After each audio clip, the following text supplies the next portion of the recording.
you've all been well this week. Have you ever seen a giant cornfield? Yeah, there'll be lots and lots of corn. Just like this, Farmer Brown had one, and it was almost ready to be harvested, so he could go and eat it. Then, Farmer Brown could sell some of it to the villagers as well. The villagers and Farmer Brown were great friends, and he could make lots of money from selling the corn. But one day, there was a giant earthquake, and everything was shaking, and Farmer Brown knew that soon after an earthquake, there would be a tsunami.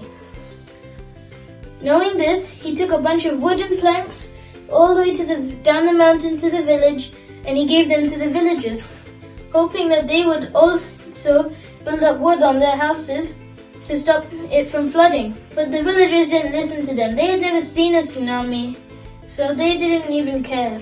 Farmer Brown then went back up the mountain, and he saw that the waves weren't crashing on the shore anymore. They were crashing in the ocean, and the tide was really low.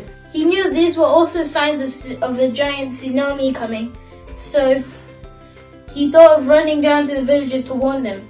But by the time he ran all the way down from the mountain, everything would have been destroyed, and it would be too late. Farmer Brown was thinking and thinking and thinking. Then he got an idea. It was the only option he had. He had to burn his cornfield. The fire would be so big that the villagers would see it and come. It was the only way for him to help the others. Suddenly, after he lit the fire, one villager told the other villager about the fire. Then that kept going over and over and over again until all the villagers had been running up the mountain to come help put out the fire. After they all arrived and put out the fire, Farmer Brown simply just looked out to the sea and pointed.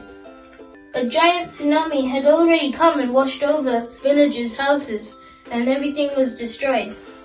If it wasn't for Farmer Brown, the villagers would be gone too. So we need to remember that just like Farmer Brown, God will always have a good plan, and that we should always listen to Him. So now with this in mind, I'd like to offer a small prayer.